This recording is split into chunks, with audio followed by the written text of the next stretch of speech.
Greetings, Patrick here. 8 questions with, and we are back. Wow. Took a month off. Took January off. First couple of days here in February. And yeah, it's time. I got my hat here all cookied, and we're ready to rock and roll. Um, did a little pre-show live earlier today. It was a lot of fun. But we are back at the regular time slot, and we are ready to rock and roll. As I mentioned, um, yeah, a lot of things have happened since since the end of December and beginning of February. But it's quite different. Sitting here and knowing all that, it's like, that's okay. Last time I was here, you know, it was America, and now I'm sitting here and it's like it's not so America. But we do have two guests coming on that are friend of the show.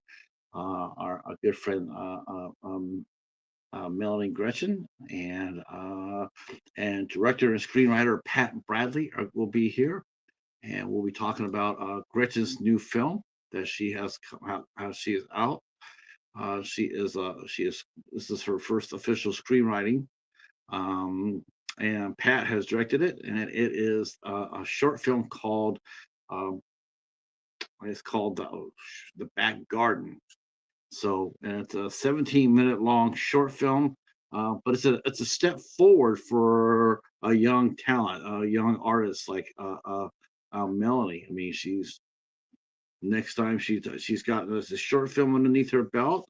I'm sure it'll be going out to festivals or festivals and maybe next time she comes back around, she'll be ready to do her first feature film, which is something we'll be talking to her about. And we'll be talking to with her about working with Pat Bradley again, because Pat is an extraordinary screenwriter.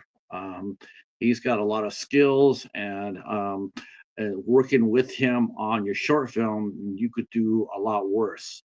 Um, Pat is very, very skilled, and we've had him on the show before as well. Him and Jeff Clark Jr. They have been on the show before, as well as Melanie. All right. Let's see. Let's see. Anthony is here, still stuck in 2008, and his contract expired. Uh, and he's got himself a new girlfriend. All right, all right. That's a good thing. That's a good thing. Looking for new work, and he had a lifetime meeting this past Friday. Uh, um, well, yeah, you were working at the hotel, weren't you, Anthony? Last time I talked to you in December, you were working. You were working at the hotel. You were doing bad. You were I don't know what they call them. What do they call them at the a baggage? Not a baggage handler, I guess. But I know you were working at the hotel, loading people's bags up to the room. I'm sorry that. Now he says he worked at the DMV. Okay.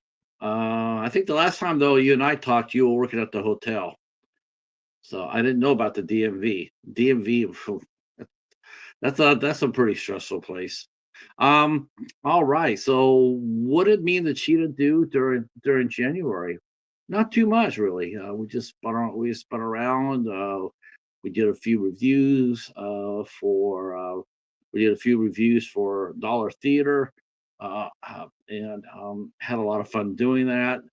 In fact, our new review is up right now at Dollar Tree Voters Edition. You guys voted for me to talk about Rachel Raid, the Superior Sandwich. And guess what? I didn't expect it. I really didn't expect anybody to come watch that. But I'm sitting here today and I'm watching it, and it's almost going to hit 100 views. So who would have ever guessed that? I didn't, honestly. I thought I'd get 20 views off of it. I just thought it'd be something different, something different for people to come watch. But it seemed to have struck a chord with some folks. Off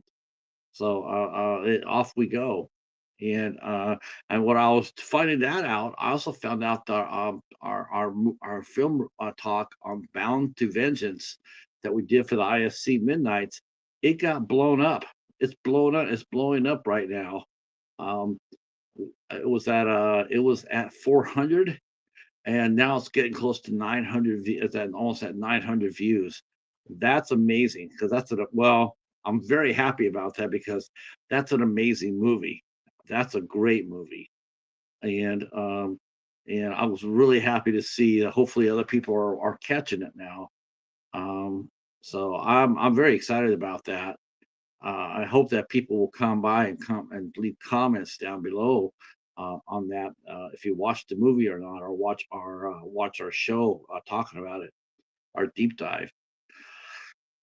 Uh, yeah, one thing I really want to mention too is like this is gonna be a short week for us. We're doing this show tonight with Melanie and Pat, and then we'll be back on Friday at 3 p.m. We're not going to have a nighttime show. We're going to have an afternoon show at 3 p.m. We're going to be talking to Australian actress J Ma, and that will be at Friday at 3 p.m. And then Saturday, this coming Saturday at 8 p.m., we will be welcoming back film director and writer, screenwriter Michael Cassie, as he and I will be watching and discussing uh, uh, One Ranger. Uh, and you guys can join us for that because the movie will be on Tubi. It'll be shown for free on Tubi, so you'll be more than welcome to follow along with us. And we will be talking about the film and about the. Now, Michael and I, we're fans. We're fans of Jesse Johnson, um, and we also had our ties to that movie are thus. We do have ties to our movie. Um, as Michael has worked with Thomas Jane.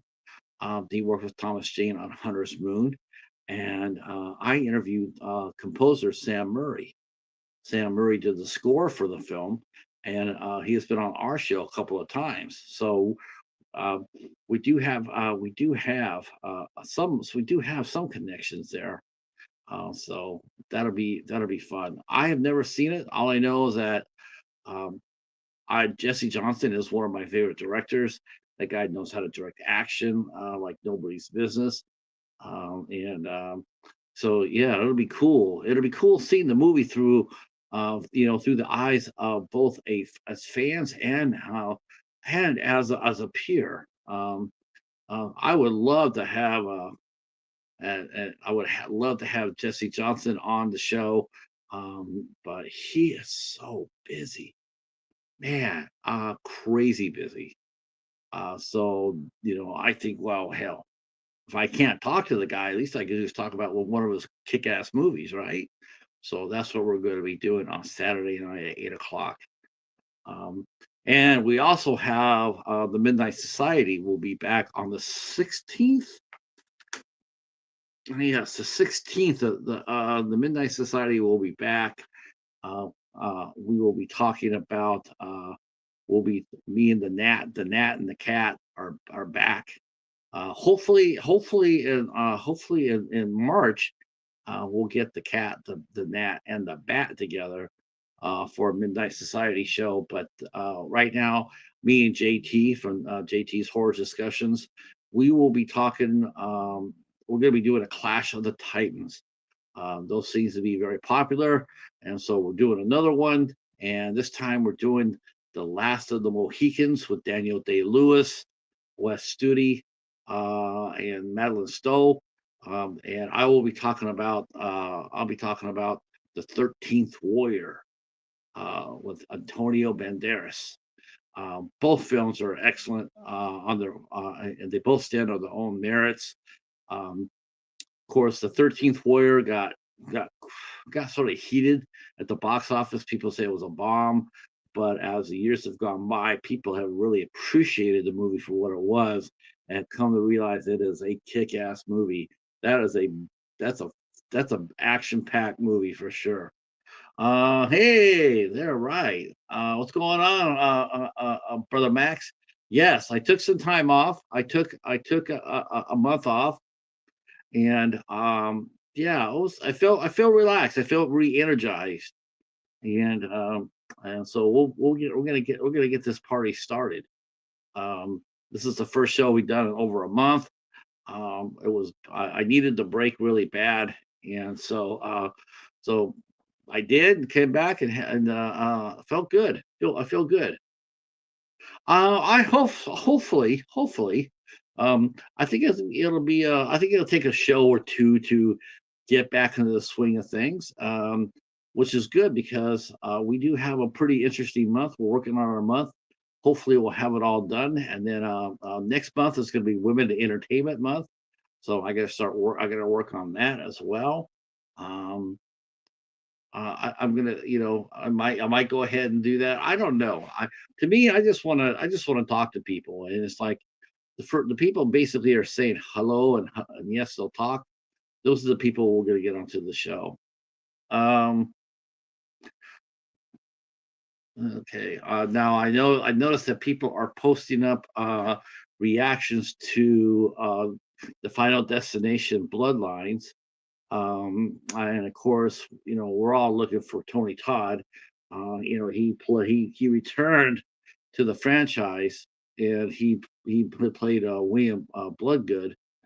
I think that's his name, right? Or basically the persona of death, and so he is back. We don't know how big of a role he's in. I'm sure he'll be seen in the preview. I'm not really, like I said, I'm not really sure how big of a role he'll play. I think he made that movie when he was sick, as Tony Todd had passed away with cancer a couple of months ago. Um, so he might have been sick when he made the film. So we don't really know how much more screen time he's going to get. Um, but I hope it's significant. I do, because whenever I think of Final Destination, I think about him, probably first and foremost. Um, and of course, everybody has their favorite Final Destination film. Mine is number three. Though I do think the best fan, the best, the foreseen the disaster is definitely part two. Part two had the best opening scene, but part three had the best kills. Um, so there you go. All right, the doorbell has rang. So it's going to be one of our two guests, or maybe even both of them together. We shall see right now. And let's see. It is Melanie. So let's go bring Melanie onto the show. And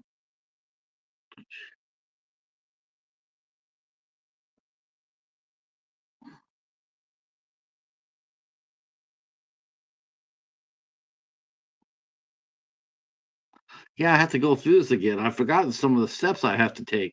Ta-da! Greetings. Can you hear me? Oh, she's got her sound down. Can't hear you. There we go. See if she'll fix her speaker. And oops, oh, okay. She'll fix her speaker, and then she'll be back. Um, Phil, Final Destination 3. I know people are doing. Okay, here we go. Okay, all right. Pat Bradley in the house, ladies and gentlemen. How's it going, Pat? Trick? Yeah, I know it's the two Pats. All right. That's right. Melanie popped up for a minute. Her sound wasn't working, so she popped off. So she'll be back here sooner than later. She'll probably be right. She'll be right there on cue. Nice. So how's you been? It's been different. I took a month off. I took a month off. I took the last little bit of December, and then all of January, and now here to the 3rd of February. I took it all off. Didn't do any shows, didn't do any live streams, just unplugged and come back. And it's really different from when I left to now. What's been going on in the world in the Mhm. months that I've been unplugged. Yeah. It feels very different. Feels very different. Can you hear us, Melanie? I can hear you. Yeah, can you hear me? Sweet. Yes, definitely. I'm glad you guys. Ah, thanks, I'm Pat. glad you. I'm so glad you guys are my first guest back too. I'm very excited about this. To have you back. And now that I do have you both back, now I can plug in my charger. Not worry about it going goofy on me. All right. How are you guys? How was your holidays? Not bad. Good. Not bad. Can't really complain, but I mean, you could complain, but nobody cares. So Yeah, I you care, know what? Pat. Yeah, I guess that's true. I mean, you could be that one voice in the woods, barking and yelling, but what they say? If a tree falls, does it make any noise? I'm turning into that old man, yelling at the sky. Nobody cares. God, I know you're saying that with lightheartedness, but Jesus Christ, Pat, doesn't it feel like that or what?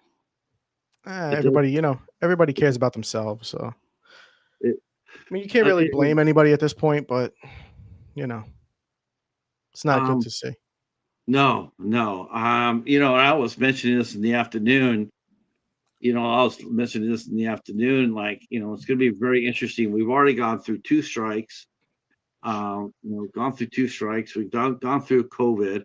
Now the fires hit. What's it going to be going forward? What's it going to be like trying to get a movie made? I mean, I I think it's going to be, it's pretty much now everybody has pretty much acknowledged the fact that for a lot of movies being made, being financed, it's going to be done through crowdsourcing. It's not going to be done, through investors anymore necessarily, like the traditional way, but it's going to be done through, like people, donating some money, It, crowdfunding. It seems to be that's going to be the wave of the future. uh, yes and no. I mean, a lot of people don't, because I mean, you're limited to what you can fundraise at this point, right? And how many times are people going to donate to you to one of your projects? You can only go to that well so many times as an independent filmmaker. Yes, that's So my biggest. it's the I mean, the ideal scenario is, you do it one time and you make your film is successful, you put it on streaming, you earn enough to make another one and another one and another one until you're able to self-fund. That's the ideal world. Uh but it's not ideal, as we all know. And you know, it it's really hard right now. Especially in New York, where there's not I mean, there's a lot of projects, but there's not a lot of decent paying projects unless you're doing commercial work. So like in LA, there's projects going on all the time. And, everybody they're very strict in LA with, permits, so everybody's getting paid, everybody's, decent. Where in New York, it's really hard to find those decent paying jobs in the indie scene. They're few and far between.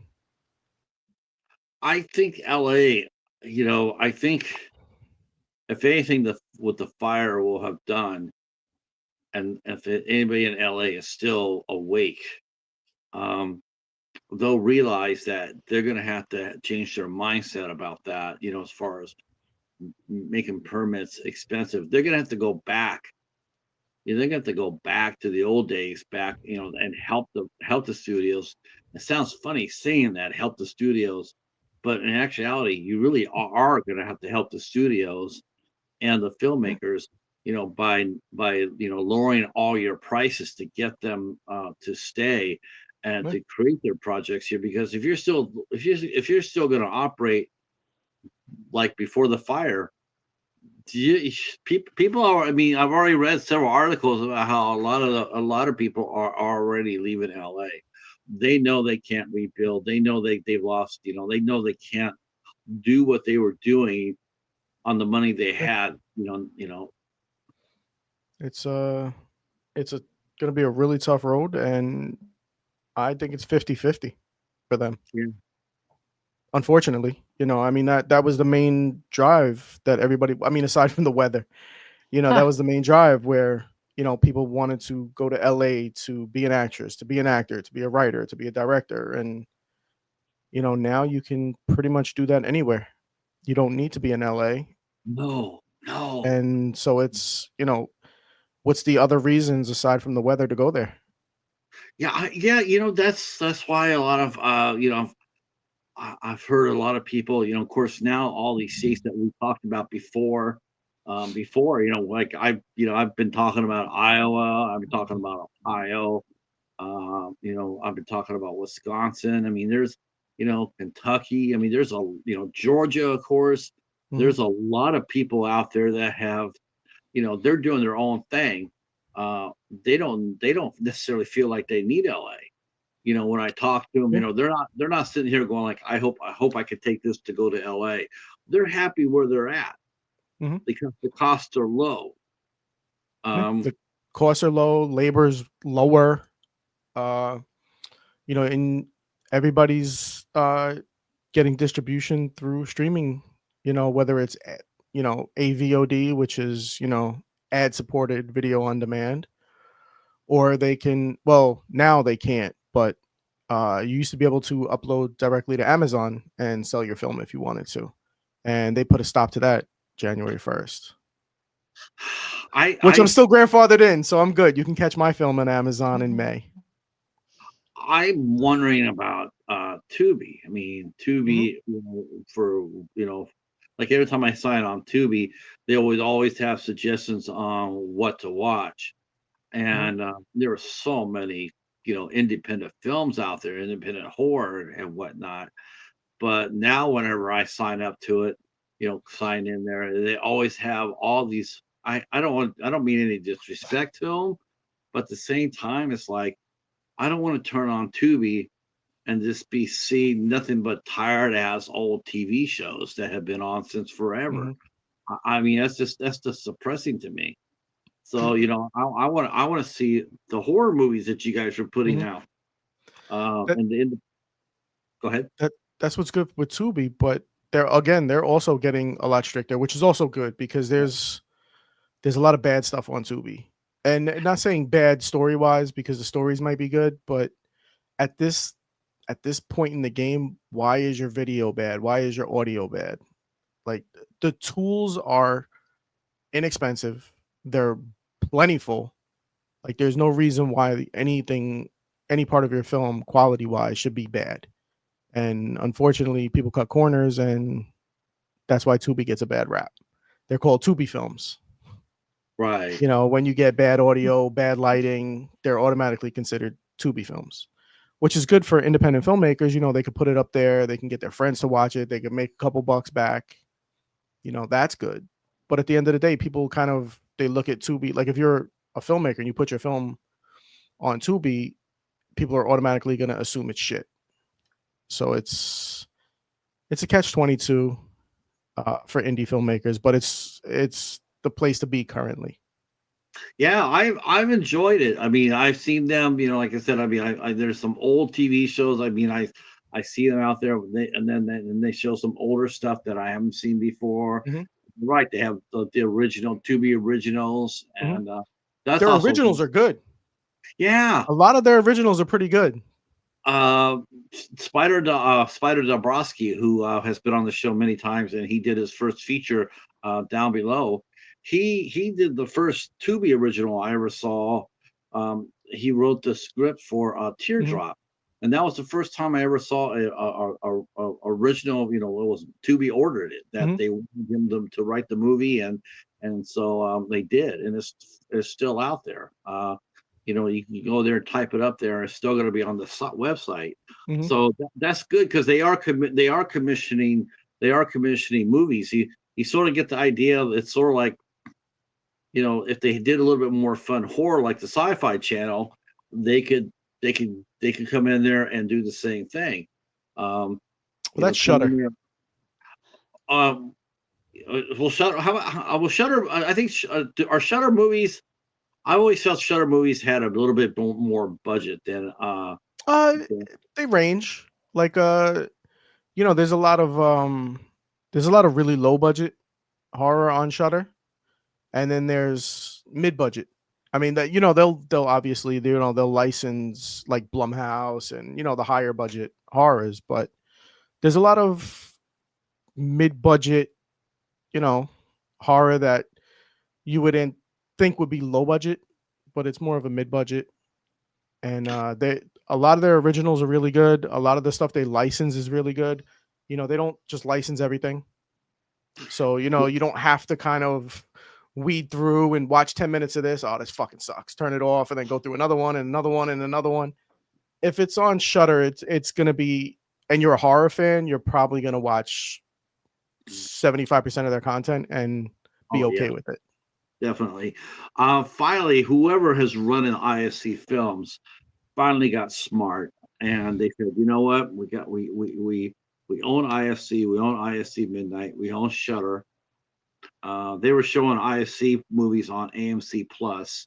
Mhm. Someone finally got smart and said, you know what, we need to go ahead and combine these two together, and that's what they've done, Shutter and IFC Midnight. So now they co-present these movies.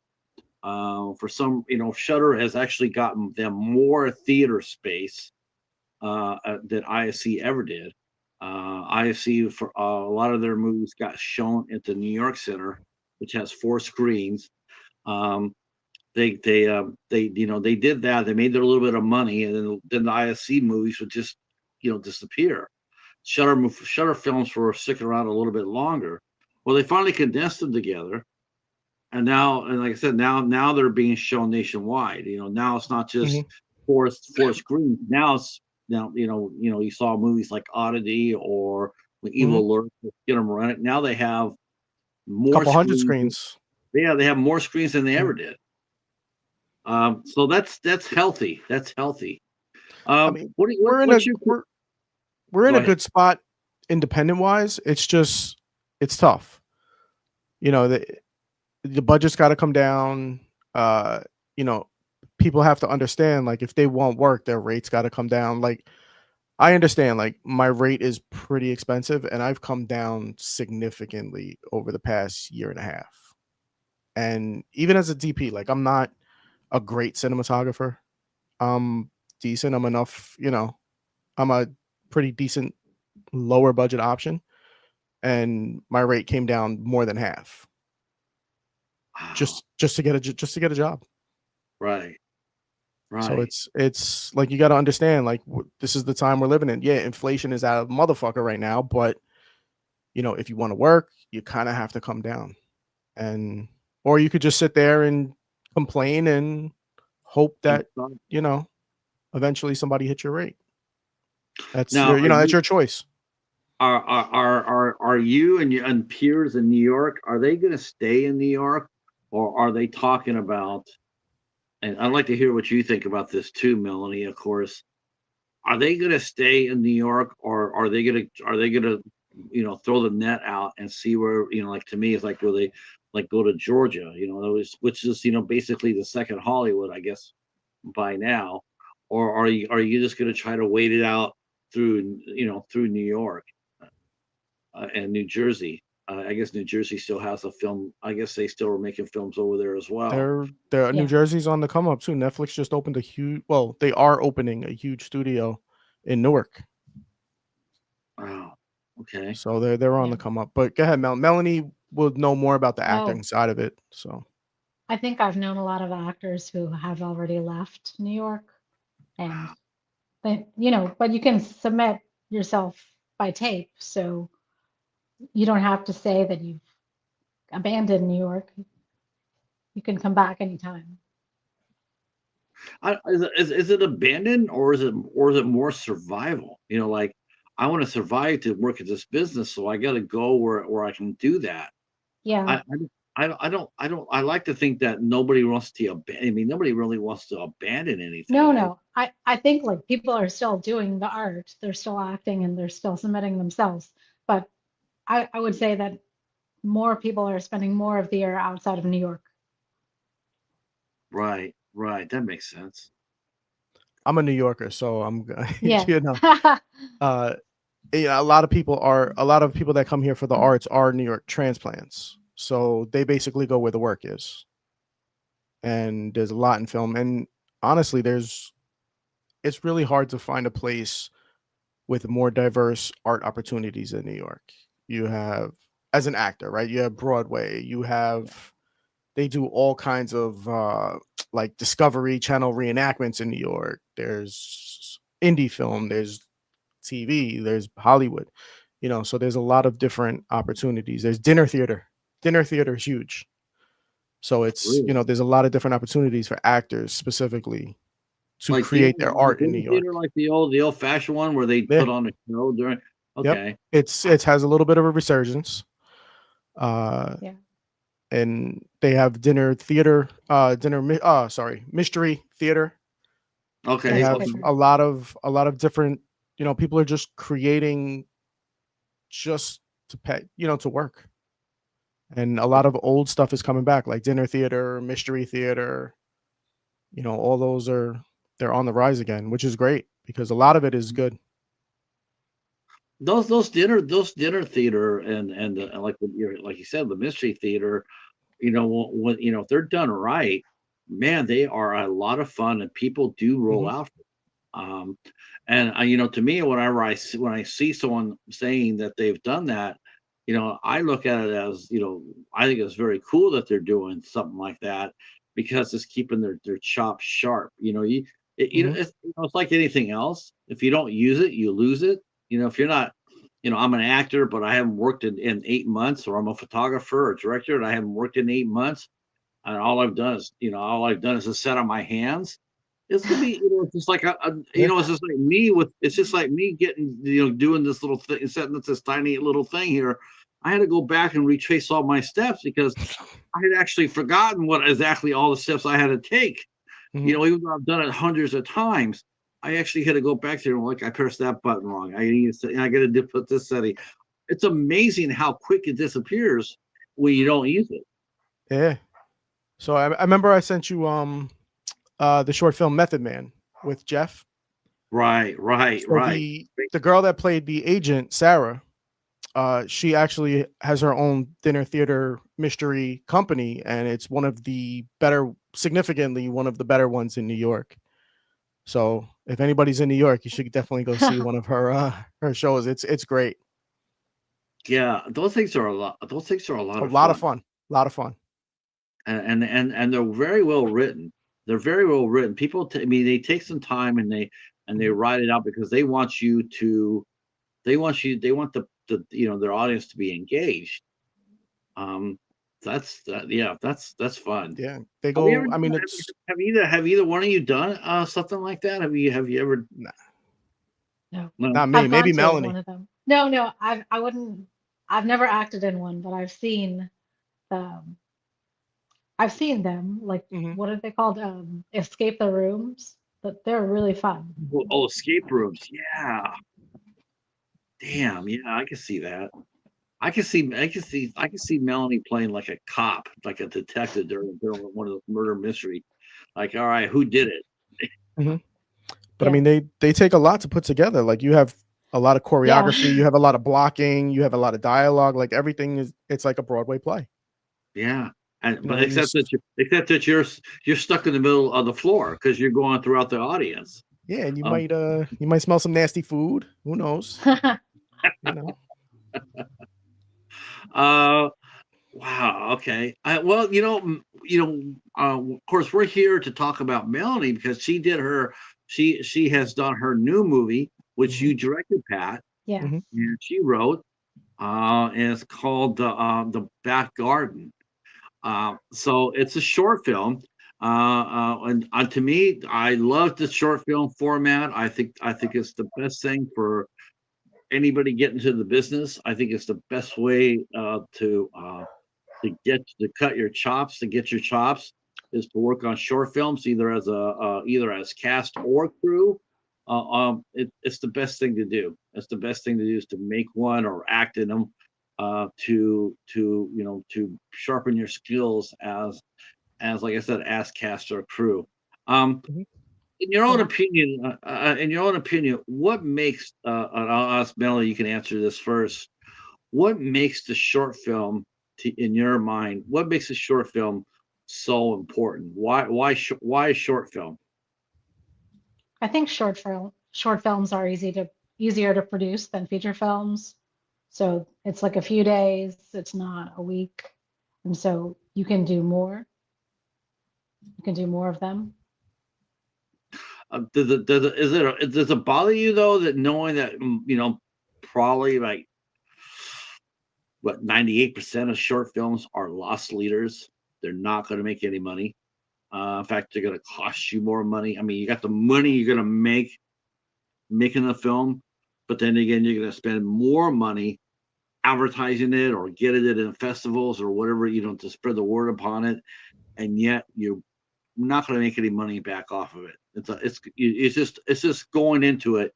You know that you're not going to make anything back from it.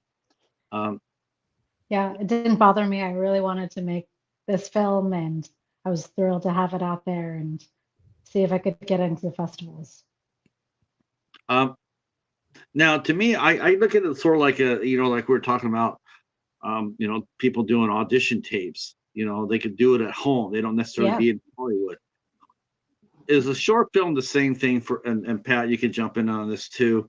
Is a short film basically a director and a screenwriter's their audition tapes? Yes, 100%. So that's partly why I do short films is basically well, I mean, aside from people seeing them hiring, so through that process I've made my money back on all the films. They haven't directly made any money, but indirectly they have, so that doesn't really bother me. But if you want to be a director, screenwriter, producer, whatever it is, you're your own business, right? So you need to invest. So a short film is like buying a car for a delivery route. It's the same type of investment. If you're not investing in yourself, nobody's going to hire you. What kind of work have you done where somebody's going to want to hire you? What can they see? Like, everybody wants to see a reel of some sorts. Right. How are you going to create a reel as a director? Nobody's going to hire you directly unless you go to film school. So you kind of need to, at least in the beginning, make your own work before you can start getting hired. Screenwriting, it's not necessary to make short films as a screenwriter. Doesn't hurt, but it's not necessary. It's a completely different format. So I mean, yeah, your screenplay could be sold to a studio that sees it as a Mhm. feature film, and that's what they're Yeah. gonna buy it as, just a Yeah. feature film. Mhm. But as an actor or a DP or a film director or any other of those roles, it really is a great way to, and probably important way to, to get those skills, to get those chops, is to do the short film. It's Um, the only way. some actors I know have they've actually made a pretty nice career out of it, and they get called a lot. I know there's a Ohio-based actor named Timothy Cox. That's what he does. He does short films, and whenever his name is on a short film, it does seem to elevate it. Mhm. You know, um, what is it about a short film that what do people want to see in a short film? I mean, you got 17 minutes to watch the back garden, but if I'm sitting there, I'm a studio guy. What am I looking for? As far as, am I looking for Melanie screenplay? I mean, am I looking for, like, okay, I love this film at 17 minutes, but does the screenplay, can I take this and make it into a feature length film? Um, am I looking at the photographer, how he set up his shots? I mean, what am I looking at when I'm looking at you as far as looking to hire you? I would think, I mean, if it were me as an actor saying, here's a short film that I wrote to act in, I think people are looking at the writing and the story and whether I support the story. I Go ahead, Pat. I think it would depend on the producer. You know, are you watching it? It depends what you're watching it for, right? If you're a producer and you're looking to hire an actor or actress, you're looking for that. If you're looking for a director, you're looking for the director, and et cetera, et cetera. But at a short film, you're basically just seeing the whole thing come together. Uh, you know, did it entertain me in this short amount of time? Was it paced properly? Which is a problem a lot of short films have, is it's either too fast or too slow. Some people treat it like a feature and let it build, and by the time it build, people shut it off. You have this short span to tell your story. You need to kind of take advantage of every second of that 17 minutes.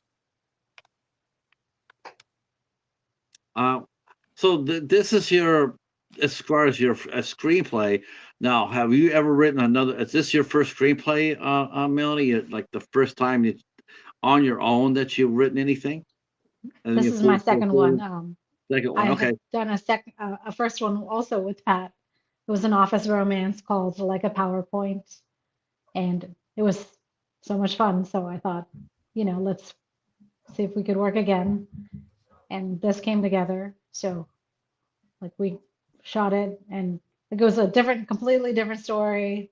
No one died in my office romance, so this would be a different genre, but I had a lot of fun. This one,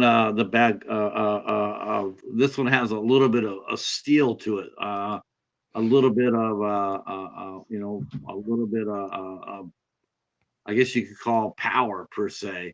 Mhm. It's not it's not a, like you said, it's not a rom-com. It's more of a suspense thriller. Um,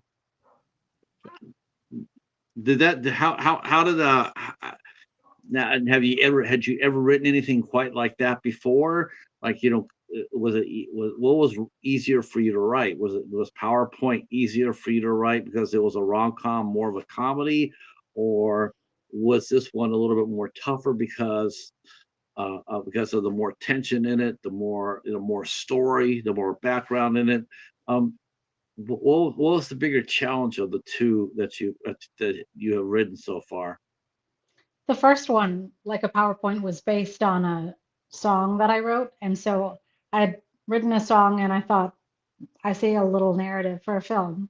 For this one, I wrote the story around a garden. I thought, how could we make one location dynamic? And I thought it would be fun to have a love triangle where you get to see each guy with a woman, but like it was evenly distributed.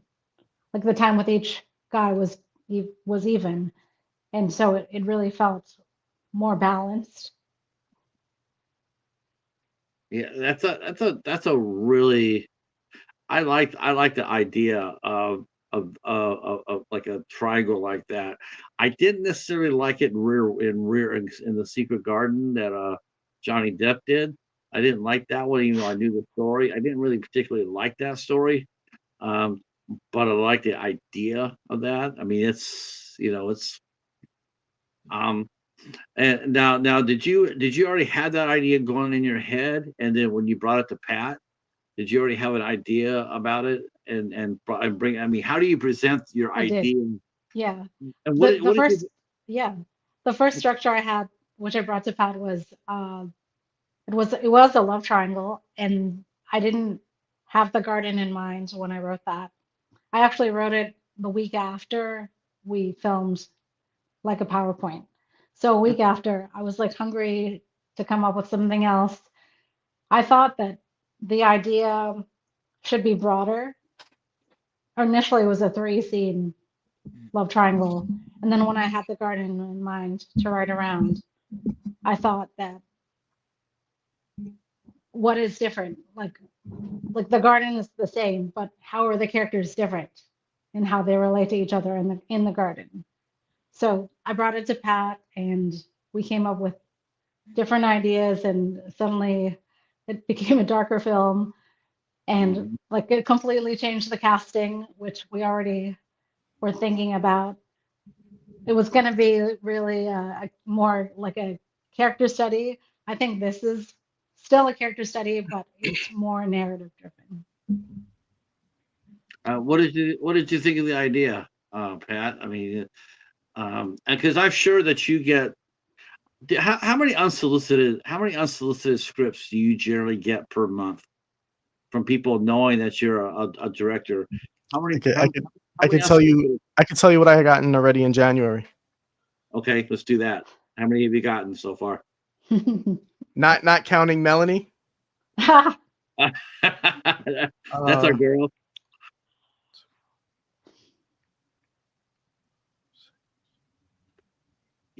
13 13. Whoa. in January. That's a lot. That's a lot.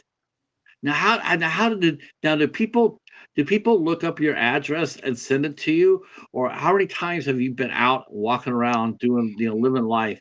Have somebody come up there and say, "Hey, you're Pat Bradley. Well, hold on a minute, don't go anywhere." And then they dash off, they come back with a script.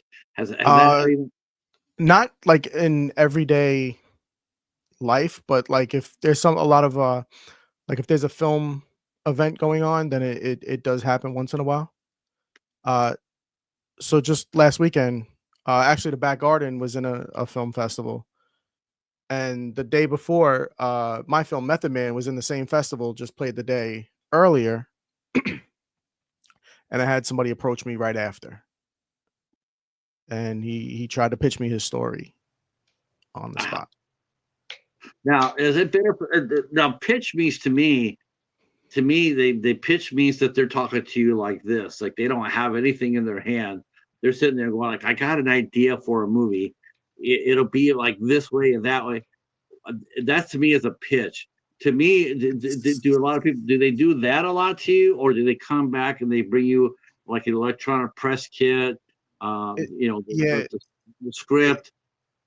it's more of like the initial meeting, and then hey, I'm gonna email you, or I'll text you, whatever information we exchange. It'll be I'm gonna email you, or I'll send you a DM on whatever social media, whatever it is.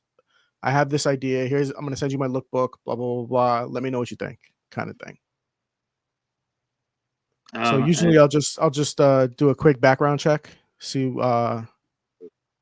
right, make sure that who they're they worked with, because I do a lot of background checks, whether it's for people looking to hire me or me looking to hire a crew, cast, whatever. Uh, I do a lot of background checks because I've had to fire a lot of people on set like days of. Ooh. So it's I'm a little more strict now. And what's the cause for a lot of terminations? Is it just because they managed to bullshit their way onto a set and they really don't know anything about working a set? yeah, it's a lot of that. It's a lot of empty resumes. Yeah, Like, yeah, you might have 10 years of experience, but you've sucked for 10 years. Like that 10 years doesn't mean anything if you can't do it correctly. So like I've right. I've had, unfortunately, my Achilles heel is audio. Uh it's I always tend to hire the wrong audio people, because I work in a certain budget level. I fund my own film, so I know how much is allocated, for what, and I can't allocate, to get the next level of crew, because then something Right. else might suffer a little bit. Now, So now, I wow, that wind up having to get like mid tier, and that's where a lot of my issues are. So people will, I have all my own gear, so I know how to work every single piece of equipment that I have. In case I have to fire somebody, I can take over that job. And I've had people tell me, yeah, I've used that gear plenty of times, this, and that. And then once we get there, I'm watching them just to make sure, and they don't know how to mic up somebody properly. They don't know how to, you know, uh, just work the field recorder. There's just little simple things that they don't know how to set up a C stand properly. Where it's all right. You have to go, like, if you can't set up a C stand properly, you're endangering people now. That tips over. I've been hitting the head with a C stand and split my head open. So wow. it's, that was my fault. But I can't fire myself. But it's dangerous. And if it's those little things that if you don't pick up on it, that light's gonna fall and hit somebody, and somebody's gonna get seriously hurt. Now, yeah, I could definitely see that. I definitely can see that. Um, I guess working a feature film per se. I guess if you have a big window to to film in, and like how long do you have to take to shoot your film? We have 3 weeks. Is there room? I mean, have you spotted someone who it's just like like Melanie with writing her first screenplay. You looked at it and you're going like, I like this, or the back or the back garden. Hmm. I like this. I can polish this up. I can make this shine. Between her and I, we can make this shine. I have the time to do that. Um, if and you too, Melanie. I mean, if as a screenwriter, and it's just it's your film. I mean, this is your movie. Um, and of course, you trust your crew. I mean, if Pat says, "Hey, we Absolutely. might need to go a different direction with this guy or girl," but especially in a short film format, I'm thinking you're absolutely right. You don't have the time to bullshit around. You're making a short film. It's going to be, you got like 3, 4, 5 days.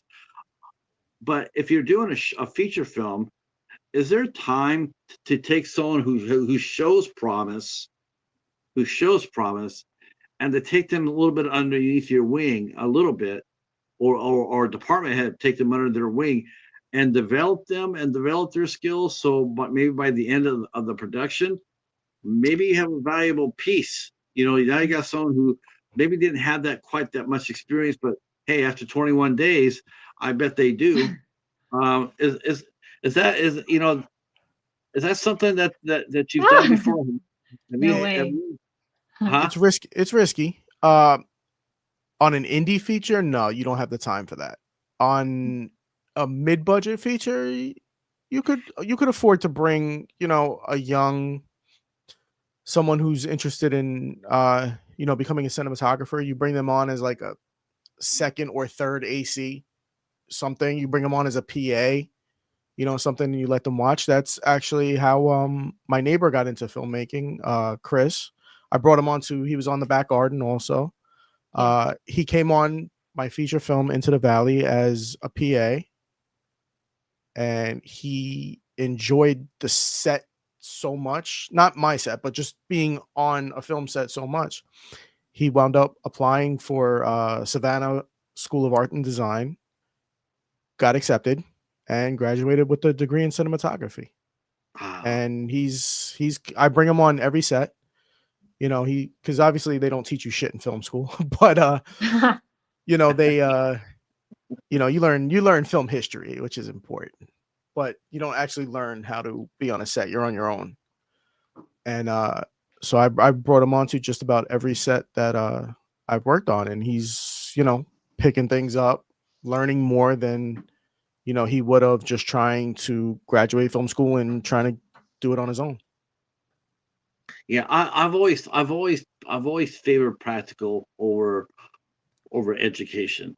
For something like that, I've always felt like the experience outweighs the maybe in the long run it might even up, but I feel like if someone has worked on 25 projects, and someone just came out of film school with their degree, I'm still going to go with the guy with 25 credits because I know he's 100%. done it before. Yeah.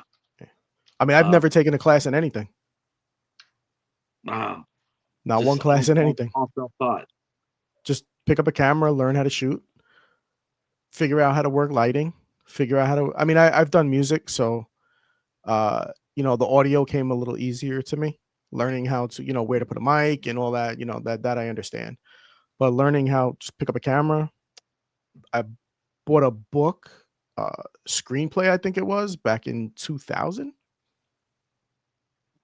and that was it. Like How I do you What about you, Melanie? Did you pick up that same book by chance, or I did not. No, oh, no.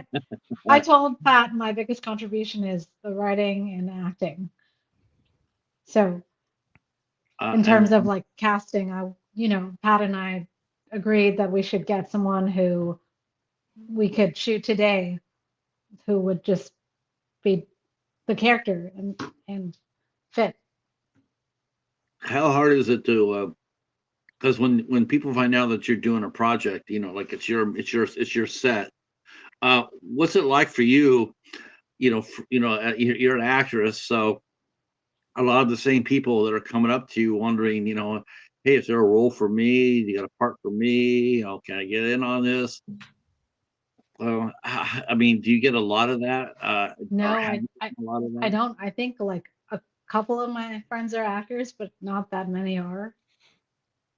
So I don't go to a film festival and no one tries to pitch me like Pat. Yeah, yeah. Yeah, right. Um, Yeah. I saw that. I saw on the IMDb page for your film that it only had one critics review. I'm taking it that you did not really expose it to that many people because you were going to festivals with it, right? Yeah.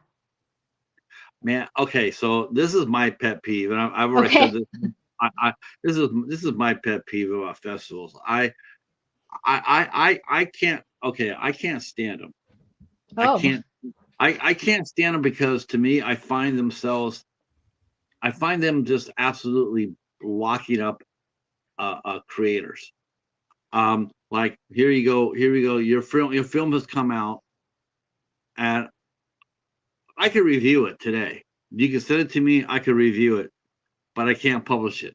I can't put it on my channel. I can't put it down on my blog. I can't do shit because there's festivals out there saying like, yeah, we don't want anybody to review your film before it gets to us. So so a lot of times, to me, it's like a lot of times people come into a festival, they've never heard of you or your movie. They come in cold. They absolutely come in cold, but they don't have to. Hmm. they don't. We're allowed to sit there and advertise, or out there and promote your movie, pro or con. Pro or con.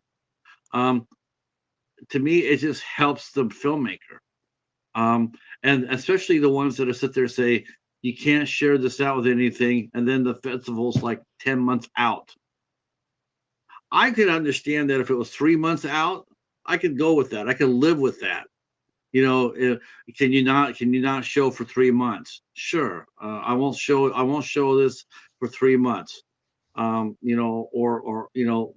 but I mean, as a creator, does it completely frustrate you knowing that I'd like to get this shown out, but I can't. I can't send this to. There's 12 people. There's 12 people on YouTube that would love to review my film that or that have voices, but I can't do that. I can't send it to any. I can't send this to.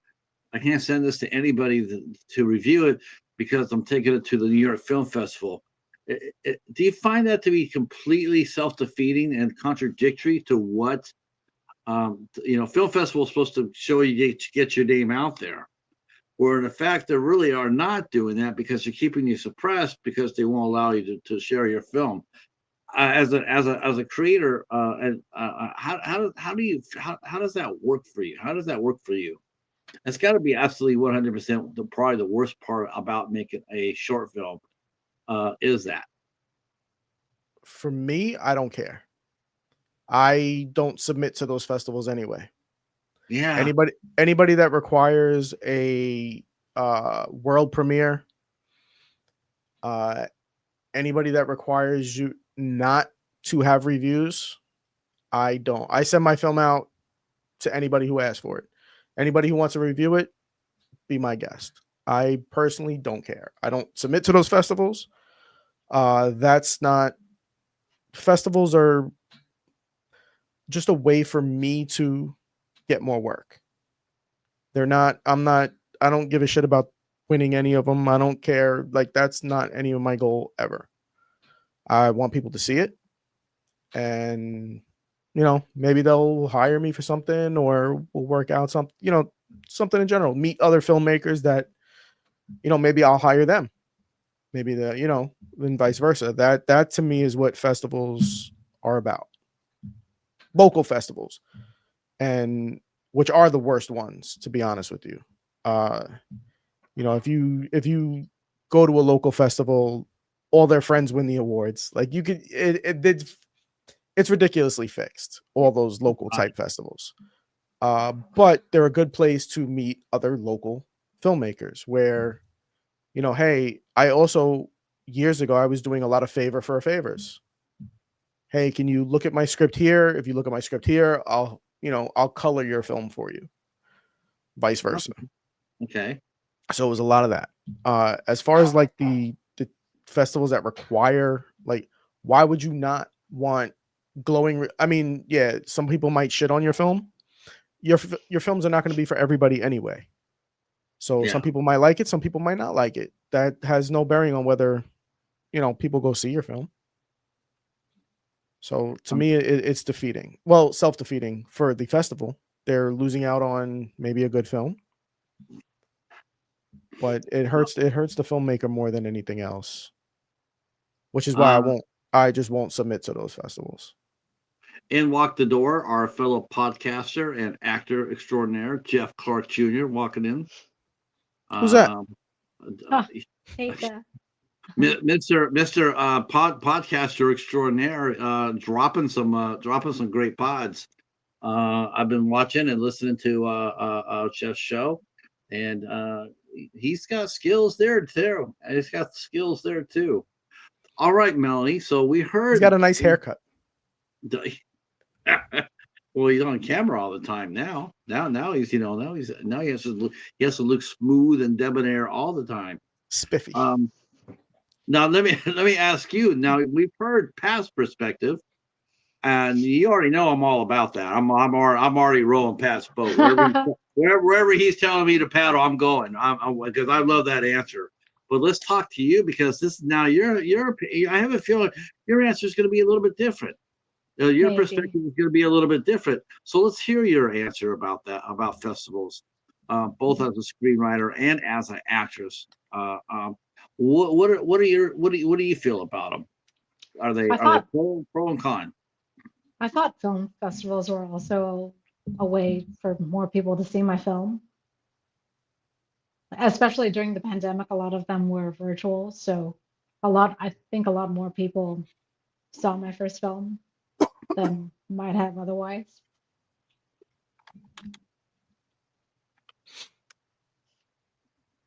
I mean, do you feel what do you think how Pat said? I mean, do you agree with how Pat looks at it? I mean, is it frustrating to you? Yeah, is it frustrating to know? You can send me your movie. You can send me your movie, and you can sit there and say, "Hey, here's my film." And to me, it's just like, I love it for the fact that I can personally watch it, but I would like to help you. I'd like to sit there and say, let me review this, but I can't, because they're gonna scan, they're gonna, they'll, if they're worth their salt, they're gonna scan, they're gonna see my review of it, or if you send it out more than one reviewer, they're gonna find it out, and then they're gonna come by and say, well, they'll still take your money. They just won't. They'll say, well, right. They'll disqualify you from winning anything, and then you wasted your money for nothing. Right. They're degenerate fucking. Oh, go ahead. Sorry. No. I was talking out loud. Thinking out loud. Yeah. I mean, it's just. It just frustrates me. It frustrates me because it's like, especially the time frame. I mean, I had people say, okay, we're gonna have our show, we're gonna have our film being seen in festival in December.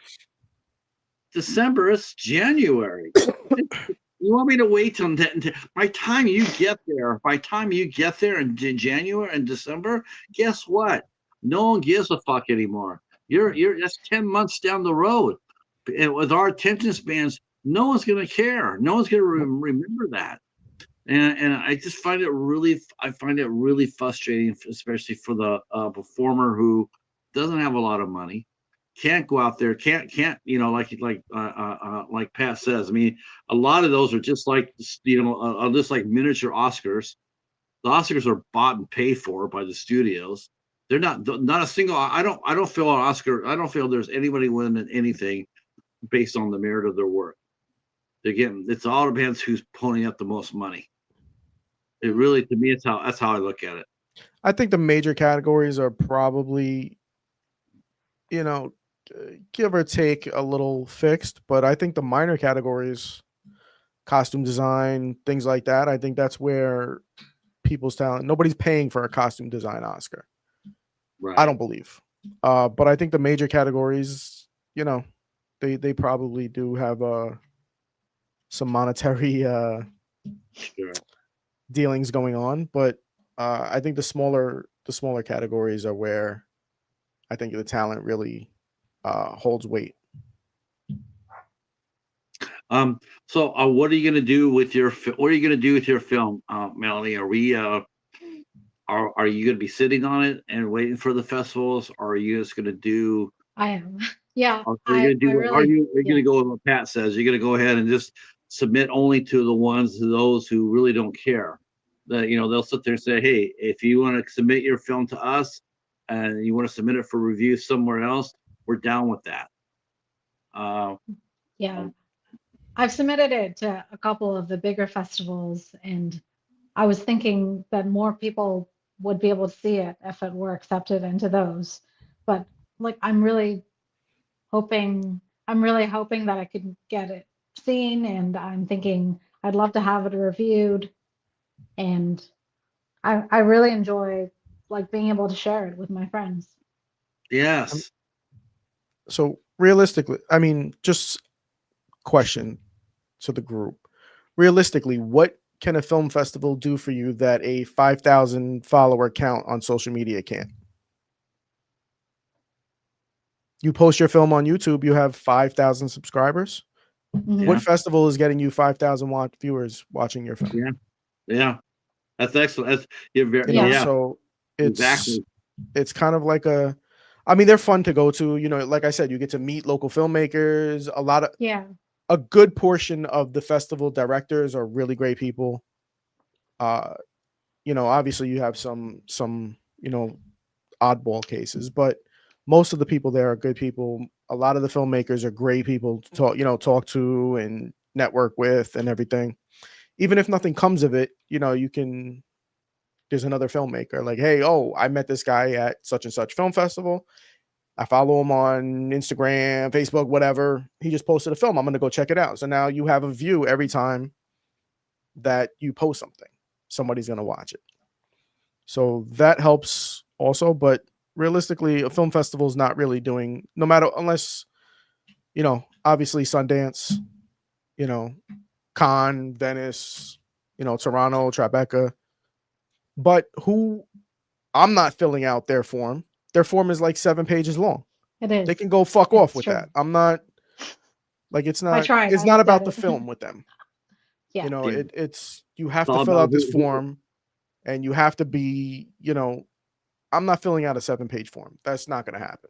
they want you to have a big budget. They want you to have a big name to sell it. They want to be able to, when they do their press release, they'll Yeah. sit there and say, there's new short films starring, Meryl and Meg and Emma. They're all, because a lot of people don't know this, but a lot of the main A-list stars that we know, a lot of them still do short films.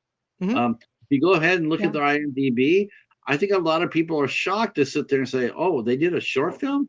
Yeah, yeah, they You know, still do shorts. They still, especially if there's a lull time. Maybe they have a 5 month window mhm. between shoots. Yeah, I'll do a short film. I'll just to keep the energy high. believe And so believe it believe it or not, I saw a really good I met somebody at a festival and they did a short with Pamela Anderson. And it was a sci-fi-ish type short. It was a great short film. And Pamela Anderson I mean, now, this was maybe 4 or 5 years ago, maybe a little longer than that. Obviously, it's not Pamela Anderson back in the late 90s, early 2000s, but it's still someone that you wouldn't expect to do a short film. Right. You know, Right. so I they do. I always wondered. To me, I found that fascinating too. I think to me, short films. I mean, like you mentioned before about, you and Melanie got together and decided to, like, we need to find someone to cast the film. I just find it really interesting how, some people look at it. Some people say, there's no way in hell I'm going to submit my script to big names because no one's going to give me the time of day. I'm surprised at how many times that has happened where it's like, they won't even bother looking at it, but they end up getting a copy of it anyway, and they end up doing the project. It Mhm. always fascinates me. It's like, to me, it's like, your booking agent at CAA. That's not your job to, I got like 30 scripts. I got 30 scripts. That's not your job to go through them and sit there and say, I'm only going to send 20 to my client. Your job is to send all 30 to your client. Let them decide whether to move forward or not, because they don't know that you don't know. Maybe they watched a PowerPoint. Maybe they had that in the back of their head going like, I've seen this work. I've seen her work before. Now I got something in my hand from her. I'm curious. Let's go talk about it. Those stories happen. Those stories. I mean, Mhm. it's not Yeah. a Hollywood story. It's not a Hollywood story. It's shit like that happens. Mhm. The agent won't send them everything, and then they'll get it through a third party or whatever. They go like, I really like this. I want to do this. Yeah, Um, it's definitely more of you having someone in common with someone that has someone in common kind of thing. Just straight cold calling somebody like that, it's chances are slim to none. sure. But if you're shooting where the actor resides, let's say like there's an actor in New York, he lives in New York, you're shooting in New York. All right, we're shooting 2 days. This guy is only going to be on set for 1 day. I got 4 or 5,000 cash. Yeah, you know Mhm. what? We might do that for, a 6 hour period, indoor location. There's a good chance you might get somebody that, has some name recognition that will help your short film. But it's all about, getting him that. And it's next to impossible without someone that knows someone that knows someone that knows someone kind of Sure. thing. What Unless you did just you? cold call on IMDb, that Yeah, that happens too. or That social media, on something. social media. Like how, like how we met. We met. Mhm. Well, we met through friends, but still, we didn't know each other until we were introduced.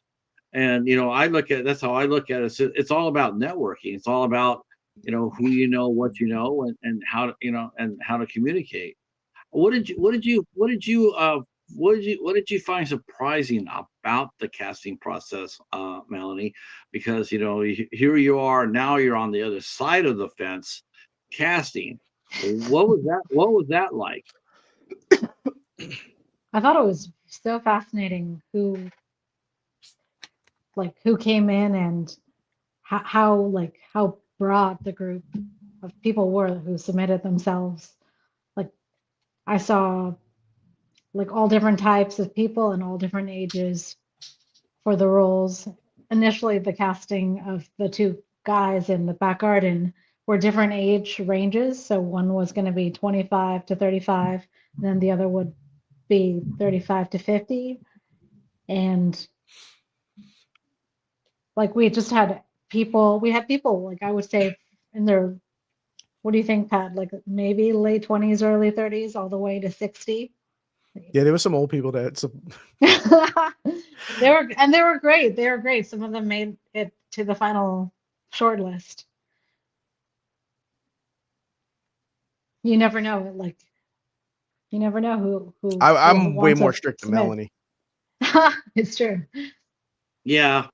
Yeah. Well, I mean, think about it. I think an actor casting a project is going to be always going to be at a disadvantage versus I a could see that director or a casting director doing it, because for a sure. lot of the time, like I said, I think a lot of the time it's like you're so excited about your project, you're talking about it. I'm getting ready to shoot a short film. This is going to be my first short film. Like I've written, or it's going to be my first film that I've directed. And you're going to get a ton of people coming up to you wondering they can get in on it. They can get in on it. And here you are, you're an actor, and you're going like, wow, what do I say? Because you never know. Maybe they're going to be in a position down the road where they can mention your name.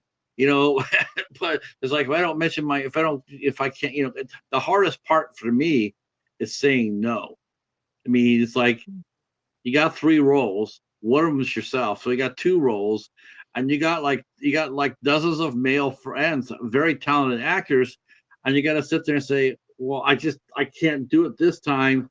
Maybe that's somewhere down the road, and of course, they're going to be disappointed. They're going to be, like, oh, you didn't consider me, or they'll call you and sit there and say, what was it about what was it about my audition that didn't work for you?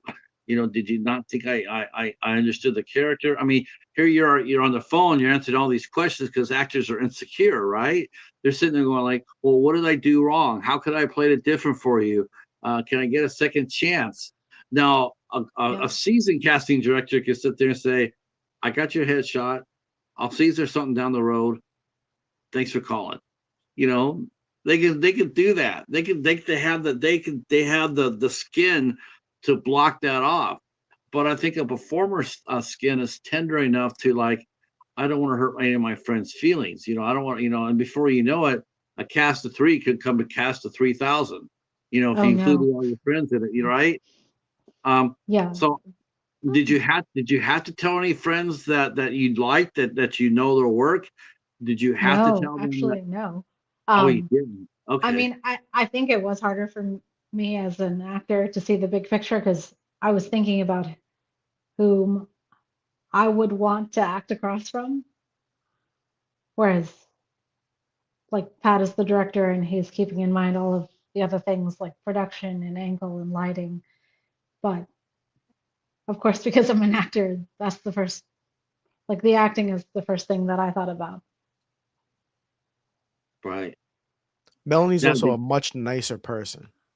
I yeah, don't think that's true. I So have to she, sit there and say this is one thing I really respect you for, Pat. And there's a lot of directors that are they're super nice. I mean, Pat is super nice. you're a very nice person to talk to. Um, but I also know too, in talking with you, that you're not a bullshitter. Like, if things need to get done, you're not afraid to make it happen. You know, because I've asked directors before, like, like, how do you let somebody go? How does that work? Do you take them aside? Do you take them to the trailer? I mean, because it's not your average scenario where you're called into an office with a human resource person and sit there and say, we're letting you go. It's different. And Mhm. a lot of directors, they'll sit there and say, we managed to get through this process. And a lot of times the only way they get rid of the talent that isn't the best talent is that they no call, no show. That makes it easy for them. But Mhm. actually taking someone aside and letting them know that this isn't working out. I don't know that many directors, and I've talked to a lot of them on here. I don't really know if any of them would have the cojones to sit there and say, "Hey, it's not working out, dude." Um, On camera talent is a lot harder to do that with. Whereas a crew, um, not saying it's easier, but it's easier. Uh, so like on talent, obviously, you have to replace them. If you've already shot something, you're pretty much going to either have to reshoot or deal with that person. So I've had people where like where I've cut their time to be on set in half. I'll rewrite a script and reshoot so it hurts them in their pockets. If I can't fire them, I'm going to hurt them another way. And it just for the fact that they were being extremely rude to the crew. They were making the set unpleasant, and not for me because that doesn't bother me. But when the crew comes up to me and say, "Hey, this person, they're making everybody's a little uncomfortable around. We're going to make sure that person's time on the set is short as possible." Right. Because at the end of the day, like, if you're funding your film, it's a business, right? So just like a business owner, if an employee is not working out, you need to cut your ties as soon as possible. And especially with a film is you can ruin a film really quick. And now you're out, so it's I have no problems letting somebody go. That doesn't, nobody's going to affect my film negatively except for me. If my film's going to be fucked up, I want to be the one to fuck it up. I'm not going to have somebody else do it for me. Have either one of you, has that ever happened to you on the other side of the coin? Have either one of you lost a role or have been let go from a film? Yes. And how do they handle it? What was their excuse? What was their reason for it to happen? Because Oh, I'm yeah. sure it's a diplomatically. Did they talk to you diplomatically, or No. I or was did hired on a student film, and then the producer realized that I was a union member, and so I got a letter. Oh, I'm so sorry. I think that I really can't hire you. Oh, okay, that's a technical thing. Yeah, That has I nothing to thought, do. That has nothing to do with your skills. Yeah, mine was just creative differences. Yeah, I that's I right. was no, I was the cinematographer on a film, and the director was asking us to do some wild shit that you need a camera assistant to do. Like, you can't do it as a solo, you know, camera operator. Like, we were running down the street. How are you going to run and pull focus at the same time?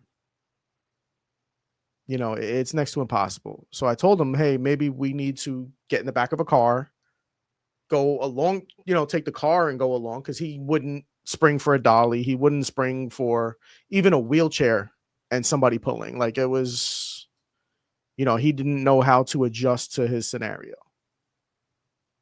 And, we had a conversation on different ways how to do it. And he didn't want to do it a different way. I said the way he wanted to do it was impossible. And that was it. I took my camera, went home. Right. Right. So it's It's got to be. Is it more? I mean, I guess it's one of those things where it's like you do something like that, or someone tells you that you can't do it that way, or or they tell you, well, we can do it this way when you really can't, or basically it's one of those things where it's like I told you so. Like that, I'm not happy that I had to tell you that, but I was trying to help you. well, that's what it And was. Like, we did it 3 times the exact way that he wanted it. And he's like, it's not working. I was like, I told you it's not going to work. You can't run. Like, how are you supposed to run and hold the camera backwards? Like, we're running this way. Like, it's and pull focus and shoot at what he wants. It's impossible. At least impossible for me. right. Whereas if somebody was pulling wireless focus, which we had, and there was nobody pulling focus, anybody could have just grabbed it and pulled focus. But the director wasn't experienced enough to alter his shot to make it fit what he had. Which, What I did mean, you run a lot into that with lower budget films, especially Right. like me, that I'm changing shots all the time because, all right, the location didn't turn out what we expected. Now we can't do this. We can't do that. There's no way we're going to be able to shoot this correctly. So now we have to kind of do it this way. Like, that's part of being a director. Like, you have to adjust on the fly. And, if you're too set in your ways, Mm. it's just not going to be a good experience for anybody. How do you? What was it like working with Melanie? New screenwriter, first time. What's Worst it time of like? my life. Great. What's it like working with a first timer? I mean, it helped that you knew her from her earlier film, so and so that there was that. But what was it like working with her? You know, you worked with her the first film as an actress. Mhm. Now here she is. She's got a screenplay, and I guess she has one already, another one for Mhm. you already. What was it like working with a first time screenwriter? I mean, did you guys meet face to face and like maybe and then how did you present your pitch to Pat to get him to come over and direct your film? She bought me chicken nuggets. Yeah, I bribed him with Chick-fil-A. No, I'm kidding. I'd reached out to Pat initially because I was looking for a DP, and then when I emailed him, he said, I'm also a director and a producer, and I have my own production company. So I thought, like, this is someone who absolutely knows what he's doing. And then when I had the script finished, I sent it to him, and he was up to meet me. So I thought, this this could be great. This could be amazing. And what's it like I said, Pat, what's it like working with a first time screenwriter? I mean, especially first time people, to me, because they're so concerned about, and to get their ideas out there or to make Mhm. first impression. Sometimes they could try too hard to get through a very narrow doorway. How do you, as an experienced operator, how do you calm them down to relax them to, like, don't feel pressure to get everything perfect the first time through? Like I said before, that's what I love about short films is you don't have to be perfect for the first time through. That's what it's there for. It's learning. Whatever Mhm. you take whatever you learn from the short film. Like I'll ask that for you, Melanie. What were a couple of things that you took from the experience of making Garden? What were some of the experience that you took and put in your toolbox that you didn't know before? I think that the casting was the biggest part of the back garden because we had so many more people who submitted themselves for consideration. I was I was like looking at how many people had submitted on Backstage for the first film. I think it was about 60 something Damn, for which I think is a lot considering I'd never done a film before. that's a lot. I haven't been in like any like huge like Broadway or any Broadway productions in New York. And then for the back garden we had well over 1,000. That's crazy. That was like wild to Um, me. Christine Oliver says he tells them how it is. I'm taking that Christine knows you, Pat. Yes, Christine has a film coming too soon. Oh, okay. Well, we'll have to talk to Christine about getting her on here so we could talk about her experience. That's definitely somebody you would want to hear their story out. It's a very interesting story, Yeah. and it's a I based on a true story. based on a true story. Those are always the Yeah. best ones. Yeah. Back to you, Pat. So what is it about? I mean, what is it about working with a first timer that you have to tell them to? I mean, the first probably being like, you know, just relax. Is that the first rule of thumb is to take a deep breath and relax? Don't feel like you need to solve everything all at once, do everything all at once, and be everybody all at once. Because I'm sure the pressure is on them, the first time to like, I want this to be perfect. Mhm. Whereas 99% of the time it isn't going to happen. But that's really good because if you hit a home run your first time out, then Only then yeah, you you can might only you go might down. yeah, you Yep. only go down Yeah. from there. Yeah, I mean, I work with a lot of first timers. Like, I actually really enjoy it. No matter what, there's a good chance I'm taking a first timer's offer. That's I cool. just really enjoy working with first time filmmakers, and whether they never make another, because a lot of times people make a film and they just, I don't like the process. I thought it was going to be different. I don't Oh, like it, and they quit. But Mhm. I mean, the first thing I'll tell them is whatever's on their page, if we can get 70% of what's on the page onto screen, it's a success. Because you're not going to get everything that you want. And you kind of have to, just let them know that up front. Like, we're going to have to, cut some stuff out. You're going to have to make a little adjustments here and there, and I'll get you what you want. It might not be how you want it, but we're going to get you to the right spot. And most of the time, for the most part, even not first timers, people just want to make a good movie, and they want to have fun doing it.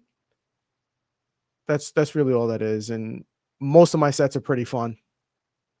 Yeah. So I kind of, even in darker films, I kind of keep it light on set. Sure. So, nobody really feels that pressure. I think that's probably the best way that's probably the best way. I would think that'd be the best way to do it. Try to make it as relaxed as possible. And I fuck up so much. I admit it on set. Like, hey, I fucked up. We need to do another take.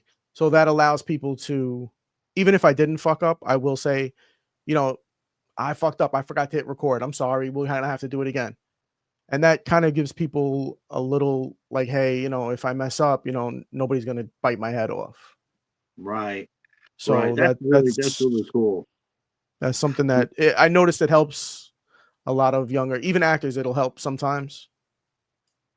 So, right. Like, if I see an actor struggling with something, I'll just yell cut and be like, I fucked up focus. I did something. We need to just redo it. And then I'll go kind of calm them down a little bit. Just talk about something other than acting. Yeah. Just to get them out of their head.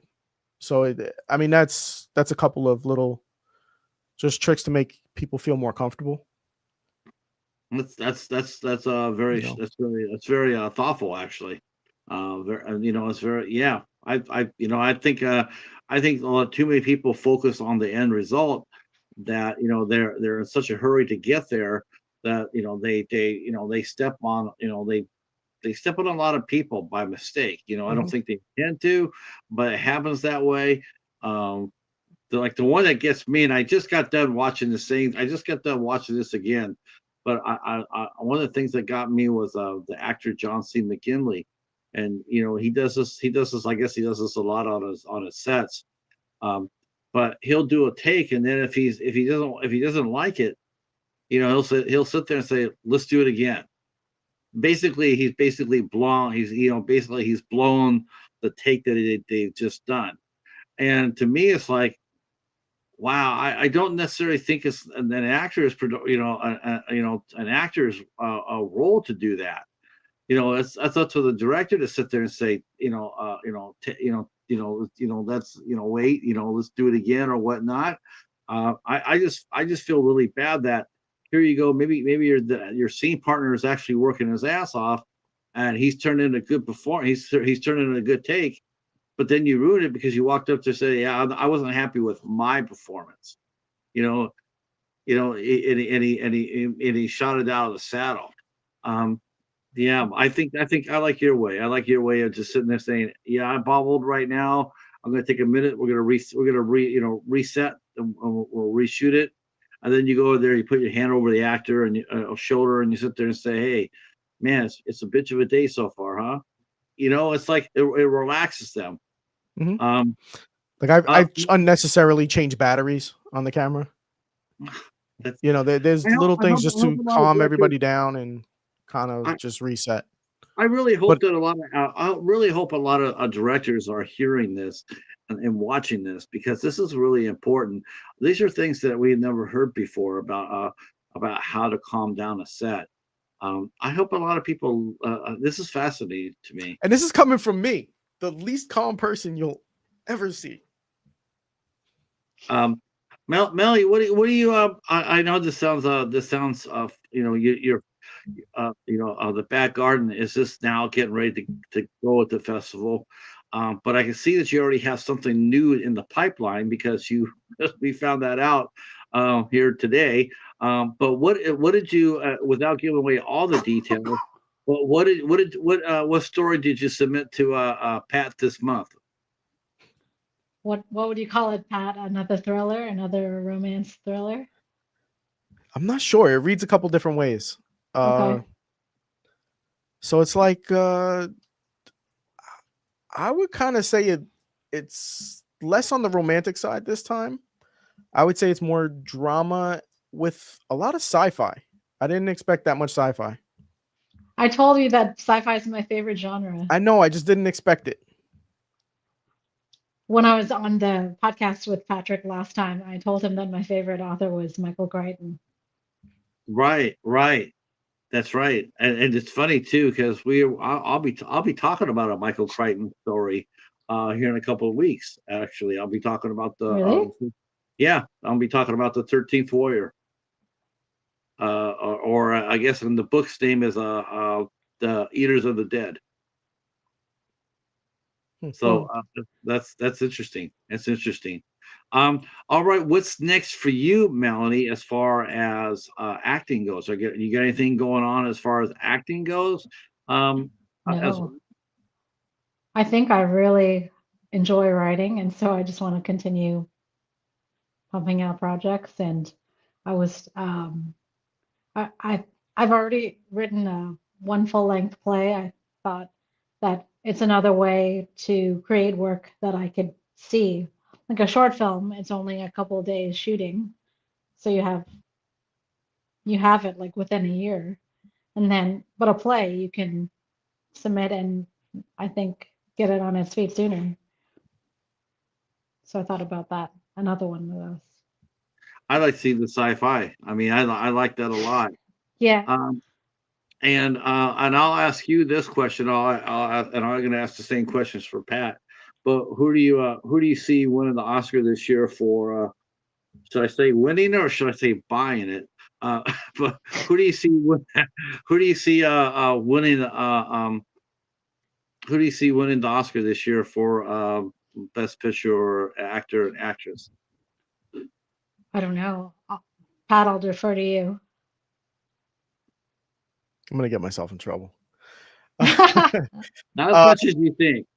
So there's really only two movies that I like this year that are nominated, and that's Conclave and The Brutalist. Oh, Everything else I really didn't care for. The Brutalist. At least that were nominated. You know, there's a lot of movies that weren't nominated that I really enjoyed. But like my favorite movie of the year just didn't get any kind of recognition whatsoever. But what was it? What was your favorite it was movie? called The Three Daughters. It was Oh, with Natasha Lyonne, Carrie Coon, and one of the Olsen sisters, the one with talent. Elizabeth. Elizabeth. There you go. Yeah. What with talent? So it was acted perfect. Like acting was perfect. The writing was great. Everything about the movie was great. It was just a very small scale film that I didn't think would kind of get the recognition that it deserved. But there's a Very ton cool. of great movies that are out that just didn't get the recognition. But I would say The Brutalist You know, should win. how about the kid who's doing that? Cody Corbett or Mhm. that he was a child actor. You know, he was the star of the Thunderbird movie that Jonathan Frakes did. People are blown away when you tell them that. Yeah, that guy, he was a child actor at one time. And Did you and watch the they, movie? I have not seen that. I'm curious in it though. I know that Adrian Brody's in it, and he's one of Yeah. my favorites. So I would suggest that you do go see it in theater and try to see it in the 65 millimeter format if they the 70 millimeter if they offer it by you. If not, at least go see it in like an IMAX or the RPX Regal. You'll Okay. get a completely different experience than if you see it in a regular theater or if you see it at home. I'm It's excited. something that needs to be seen the way it was shot. It's one of those. Now, this is based on a true story or not a true story? I didn't look that far into it. I honestly, I saw Adrian Brody. I saw a 70 millimeter, and I was pretty much in regardless. Right. But yeah, I mean, everything about that movie was great. It's long. So if you have like ADHD or a weak bladder, or you have sciatica, you can't sit in the seat for more than 30 minutes. It's 3.5 hours long. You'll be in the theater for 4 with Yeah. previews and everything like that. It's very long. It does drag here and there, but the dragging actually leads to something. It doesn't just drag just as a filler. It does seem like a lot of studio pictures these days. When you hear that, but it seems like there are a lot of theatrical films. I mean, people complain about how long they are, but there seems to be lately how short there are. Mhm. A lot of films are coming in clocking in at 80 minutes or 83 minutes. It's like, wow, that's a lot of money to be asking for someone for 83 minutes worth of movie. See, You know, to me, the runtime doesn't really matter. What matters is, can you get the story across in whatever time you're allotted? Does it feel too short? Does it feel too long? It depends. I always find it to feel too short. Really? Yeah. Like Yeah, there's I mean, some like it. I've seen some really good movies this year, and I find myself going, like, man, I wish this thing would have had another 15, 20 minutes to it. I really wish it had. A lot of times, I'm not one to complain about length. If Mhm. it's we all watched Lord of the Rings, we all watched Titanic, so we're all veterans of that, and we understand that. But I mean, a lot of times, I didn't know for independent films, I didn't know that the reason why a lot of those films are like that is because it's budget driven. I Mhm. didn't know that, and so I understand why some of the movies are short. Um, but some of there's some bigger studio movies are coming out, and they're coming out at 80, with credits, 85 minutes, and it's like, Yeah. wow, that's really really short for it's not very much there for Yeah. there's not much bang for the buck. So I have Um, a film that I'm working on. I'm struggling to get 90 minutes out of it. Like we got the first 60. We got like 3 more days of shooting, and I don't think it's gonna add up to 90. You know, so I gotta kind of rewrite a little bit and try to get it to 90, mm, mm, because the first half that we shot it over 5 days. It it just didn't lend itself to more than 25 minutes. Like I could have stretched it to 28, 29 minutes, maybe even 30 if I pushed it. Just didn't feel right. Like it feels good at 25, unfortunately. right, because you don't want to get caught doing filler. Nah, plus I have no problem cutting things out, which it's obviously you have to, you Right. can't, everything can't stay in, even if you want it. So I have no problem cutting things out, which there was something in there that I really wanted, but you know, it didn't really just, it didn't fit after, the cuts. So it's tough, especially when you're working on a smaller budget, to hit that, 90 minutes, unless you're overshooting, unless you fill it with a ton of unnecessary inserts, a ton of unnecessary sweeping landscape shots, at that Or an point. opening shot from a drone. God, I've Yeah, I seen mean, that. that's fine, if you wanted to, but people rely on that. Yeah, And I was gonna say that people. It seems like everybody's doing that these days. Or the first shot of the movie, it's a drone shot, and it's like, well, man, it's like, wow. So I'm sort of unf over that.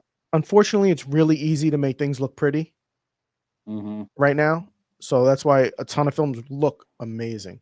Everything looks so good right now, but the stories are suffering, Yeah. unfortunately. Right. So it's a little, it's a weird space right now.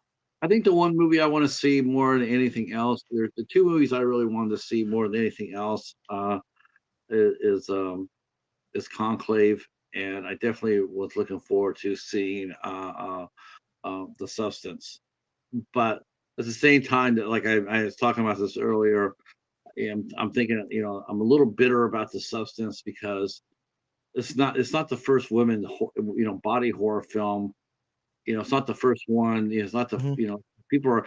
It always kills me when I see someone who will see a movie like The Substance and act like it's the first time they've ever seen a movie like that. When there's been other ones, great ones out there that they've never, they didn't pay attention to when they came out. And it's like you sit there and go like, wow, you're acting. This is like the first time you've seen this. It's like if you poked around a little bit, you would have found some other ones, and better ones at that. Yeah. I'm sure the Substance is really good, but I'm sure it has that nice element of sci-fi in it and fantasy or what have you. But is it going to be one of those that's going to creep me out though? I'm not so sure it's going to creep me out like the last horror movie I saw. So I think you'll really like Conclave. Conclave was, I actually found it to be a little funny, on the funnier side. I know, but I have a warped sense of humor, so you can't listen to a fucking thing I say. But like The Substance to me had no substance. Like if everything was surface level, and it's like it just didn't. I think it did exactly what it wanted to do, and it didn't scare you, didn't creep you out, didn't. It was pretty much just a by the numbers safe body horror movie. There was nothing. There was no, like, everything was in your face. There was no meaning that you had to look for. There was no hidden meanings that people are talking. Everything is right there for you. So it was a little, definitely overhyped. Obviously, like, I mean, Demi Moore was okay. She was great, but there really wasn't much to any of the roles. There really wasn't much to the story. So it was a little mind-boggling for me, but whatever people like, that's what that's what they like. That's what they want to, talk about for the moment. That's what it is. All right, we have hit our marker here. Actually, we stayed off a little bit longer here. Nope. That's because I talk.